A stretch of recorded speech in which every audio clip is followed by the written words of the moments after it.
कभी सोचकर देखा है कि एक नई दवा को बाजार तक पहुंचने में कितनी ज्यादा कागजी कार्रवाई लगती होगी? आज हम क्लिनिकल ट्रायल डॉक्यूमेंटेशन की इसी विशाल दुनिया में उतरने वाले हैं। यही वो नींव है जिसके ऊपर मेडिकल जगत की हर नई खोज टिकी हुई है। तो चलिए शुरू करते हैं।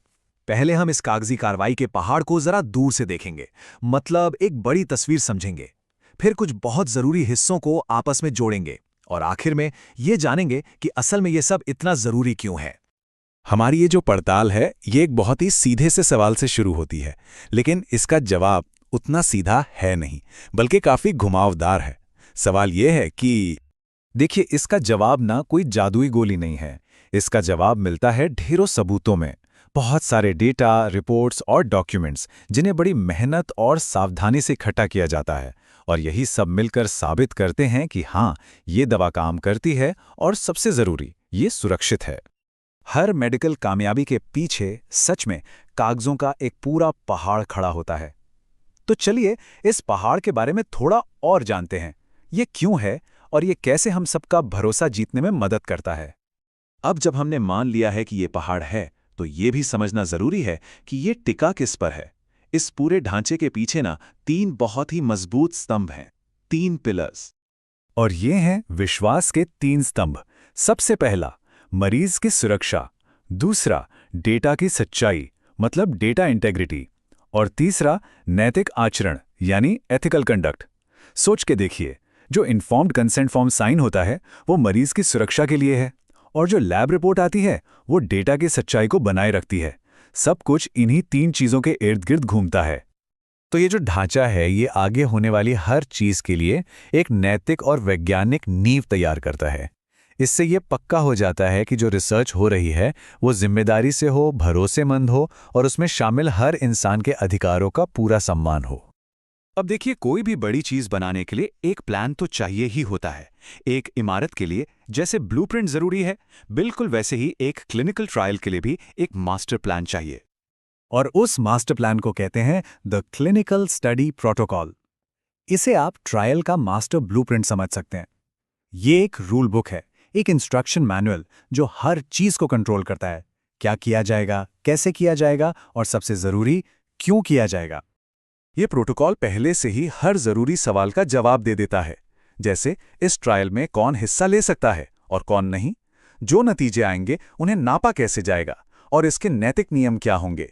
ये सब इसलिए ताकि इस ट्रायल से जुड़ा हर एक इंसान एक ही रूल बुक फॉलो करे, कोई कंफ्यूजन ना हो। ठीक है, तो प्रोटोकॉल हो गया हमारा ब्लूप्रिंट, लेकिन इस बात का सबूत कहाँ रखा जाता है कि इस ब्लूप्रिंट को ठीक से फॉलो किया गया? इसका जवाब है एक बहुत बड़ी लाइब्रेरी में।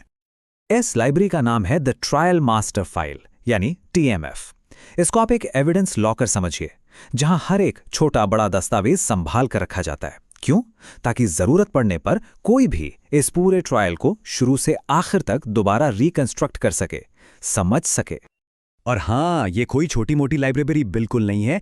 TMF को ऑर्गेनाइज करने के लिए इसे 22 मुख्य हिस्सों में बांटा गया है, और ये हिस्से स्टडी के हर मुमकिन पहलू को कवर करते हैं। इतनी सारी चीजों को आसान बनाने के लिए इन 22 हिस्सों को आमतौर पर 4 लॉजिकल ग्रुप्स में बांट दिया जाता है। पहला, सेटअप और अप्रूवल, मतलब शुरुआत और मंजूरी। फिर लोग और संसाधन। उसके बाद कंडक्ट और सेफ्टी, यानी ट्रायल कैसे चला और कितना सुरक्षित था। और आखिर में नतीजे और क्लोज आउट। सबसे जरूरी बात यहां पर यह है कि यह सिर्फ समरी नहीं है। ये TMF इतना डिटेल्ड होता है कि हर डेटा पॉइंट को उसके असली सोर्स तक ट्रेस किया जा सकता है, मतलब सीधा उस मरीज के ओरिजिनल मेडिकल रिकॉर्ड तक जहां वो डेटा पहली बार लिखा गया था। इसे कहते हैं सोर्स डॉक्यूमेंटेशन। चलिए अब इस बड़े पहाड़ से उतरकर थोड़ा जमीन पर आते हैं। देखते हैं कि रोजमर्रा के काम का सबूत कैसे रिकॉर्ड किया जाता है, डे टू डे एविडेंस।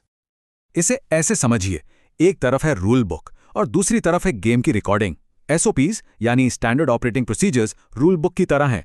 वो बताते हैं कि कोई काम हर बार बिल्कुल सही तरीके से कैसे करना है, जबकि लॉग फॉर्म्स गेम की रिकॉर्डिंग की तरह हैं। वो इस बात का सबूत है कि वो काम उस तारीख को सही तरीके से किया गया था। देखने में ये एक सिंपल सा टेम्परेचर लॉग लग सकता है ना? लेकिन ये इतना जरूरी है कि इसके बिना सब बेकार हो सकता है। सोचिए, अगर ट्रायल वाली दवा को सही तापमान पर ना रखा जाए तो वो खराब हो सकती है, और अगर दवा ही खराब हो गई तो पूरा का पूरा ट्रायल ही खतरे में पड़ जाएगा। इसी तरह subject screening and exclusion log, ये लॉग इस बात का सबूत है कि ट्रायल के लिए किसे कंसिडर किया गया और उन्हें शामिल किया गया या नहीं, और क्यों। ये दिखाता है कि ट्रायल ने मरीज चुनने के लिए अपने ही बनाए नियमों को फॉलो किया, और ये नैतिक रूप से बहुत बहुत जरूरी है। और ये देखिए, इन्वेस्टिगेशनल प्रोडक्ट अकाउंटेबिलिटी लॉग। क्या आप जानते हैं कि स्टडी ड्रग की हर एक डोज को, हर एक गोली को ट्रैक किया जाता है? जी हां, ये लॉग इस बात को पक्का करता है कि दवा के साइट पर आने से लेकर मरीज को देने तक या नष्ट करने तक हर चीज का हिसाब हो। इससे ट्रायल की प्रामाणिकता बनी रहती है। तो अब हमने ब्लूप्रिंट देख लिया, लाइब्रेरी देख ली, डेली लॉगबुक भी देख लिया, लेकिन इन सब का आखिर मतलब क्या है? ये कागजों का पहाड़ इतना मायने क्यों रखता है? चलिए इन सारी बातों को जोड़कर देखते हैं। देखिए, ये सिर्फ ब्यूरोक्रेसी नहीं है, ये खाना पूर्ति नहीं है। हर एक दस्तावेज, हर एक सिग्नेचर मिलकर विश्वास की एक ऐसी नींव बनाता है जिसे वेरीफाई किया जा सके। इसी कागजी कार्रवाई के दम पर रेगुलेटर्स, डॉक्टर और आम जनता इस बात पर भरोसा कर पाती है कि जो दवा उन तक पहुंच रही है वो सुरक्षित भी है और असरदार भी।